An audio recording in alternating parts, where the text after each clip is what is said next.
RX6 here, back for another Transformers review. Before I start though, I did want to say thank you to all 53 subscribers I've got currently. That's 53 more than I thought I would have when I started this, so that's really awesome. Anyway, on to the review here. If you saw my teaser trailer that I did like a week or two ago, you saw I got Brave Maximus in the mail. It's probably the closest I'm going to get to G1.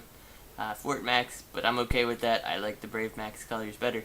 So let's get started. Alright guys, I'm back. First and foremost, I want to apologize for any shaky camera you see.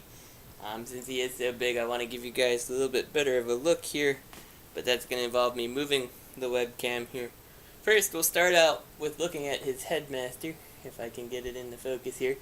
I believe in the RID show, which is where he is from, he was Cerebros, but I'm just going to call him Fortress just because I'm using this as my replacement for Fortress Maximus. Standard Headmaster, just fold up the legs and flip up the backpack to reveal the little head. I do really like the sculpt there. It captures what we saw in the Headmaster show if you saw it pretty accurately. But that's not what we're here for, so let's go on to the main body here. The ship itself, I know some people have complaints about it, that it doesn't look too much like a ship. It looks like he's just lying on his back. But when I look at it, I really see one of the Gundam-esque type ships, like the White Base or whatever that appeared in the first Gundam.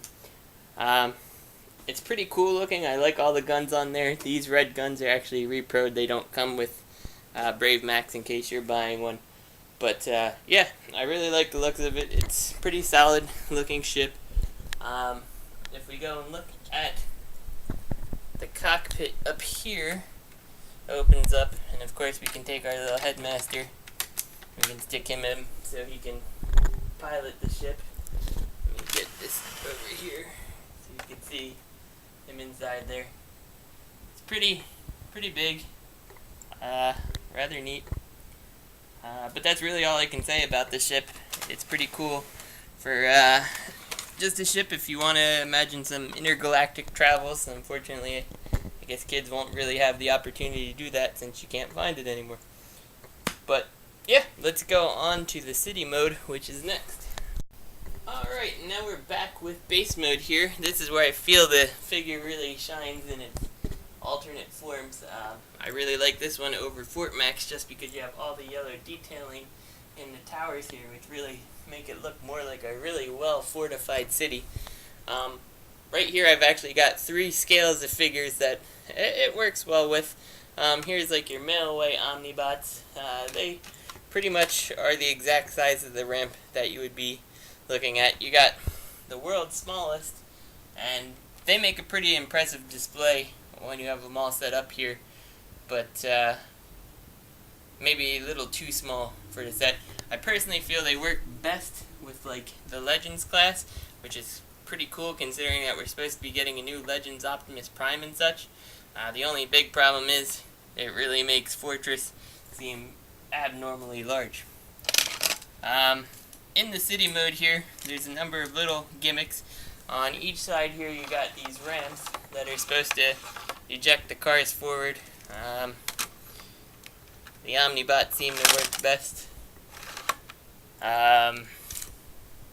This is actually supposed to be some kind of computer station here. That's actually Fortress's larger body disguised. You got a working radar dish, well, spinning radar dish if you can pick anything up on it somewhere. That's pretty impressive. One thing that is a really cool feature here is neat is if you look on the side here, there's an opening, and there's actually a little knob on the back you can turn to make it raise up. Let's get a bot in there real quick. There we go, we got a throttle bot who fits in there pretty nice. And if I can turn the lever, up he goes. We'll rotate this up here, and I'll keep trying to hold the camera while I turn this. You can see that our throttle bot, well, you probably can't see it because of the lighting, but our throttle bot has appeared at the top. And there's actually a button on the side here, right by the head, that you can hit it, and out comes your throttle bot. So that's good, and it worked. On the side here, again, being a playset, no playset's really complete without a jail. Inside here, I have the evil GoBots Turbo. It's nicely in there. Pretty much any Legends size character should fit pretty decently in there, so it still works with what we've got out there today. And on the other side here, I'm not really sure what this is supposed to be. Some kind of garage. Looks like a pair of steps to me. But yeah, that's the city mode. I think it's pretty impressive. It's one of the more impressive cities. Really looks good with the world's smallest characters. And the Legends class, like I said, I really like the Legends class too. I think they look great with this. So I really look forward to seeing that Prime. I hope they have a trailer. But let's go on to the robot modes. Alright, and we are back, and we're looking at Fortress's Headmaster's body. The one that would be Fortress, the one that we saw most of the time in the show. This is where he scales a little bit funny, because on the right we've got our Legends Jazz, a throttle bot, and then Fortress. So if we use this as the scale, that body's clearly way out of scale. In terms of going with our G1 counterparts, on the left we have Ape Face, and you can see that a real Generation 1 Headmaster is just a little bit smaller than Fortress or Cerebros, whatever you want to call him. He does have the plug-in stats. It's perfect 10s across the board. But his body's a little bit smaller, obviously, because he's going to form the head for Fortress Maximus, which is a fairly simple transformation. We flip the hands in. We rotate the legs around like this and carefully bend them down so we don't break them. There we go. The last thing I want to do is break it and have to find a new head somewhere. That's going to be expensive. And then flip up just like the regular ones, the backpack visor, and we've got the head to Brave / Fortress Maximus. I've gone ahead and got the body ready already, who's a pretty big hulking beast. This guy doesn't have any stats. You have to take the stats that you have on here.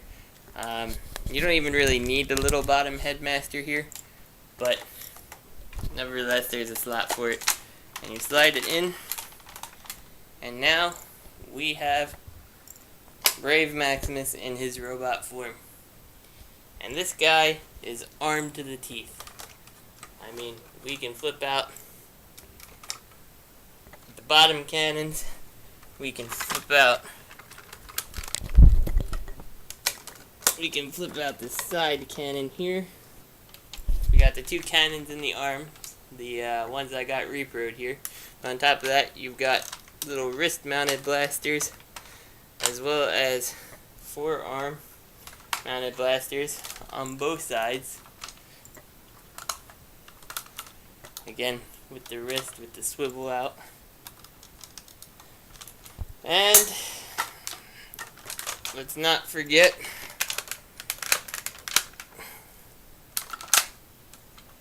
that we've also got the big waist cannons. So this guy has all kinds of guns. The green slot here flips down, and it can accommodate any number of figures. There's an RID Scourge that fits in here, a Spy Changer Scourge that fits in here real nice. And in the Robots in Disguise line, this was actually how you piloted Brave Maximus, or gave him commands to do what you wanted him to do. He is an awesome figure, armed to the teeth. A great playset. I can certainly foresee myself putting him, as well as a bunch of the world's smallest or legends, on display somewhere in my house because he's just an amazing piece. He is tall. He comes up to roughly my knee. Good 2 feet, definitely. Yeah, totally worth owning. So this is T2RX6. Thanks for watching, and I'll see you next time.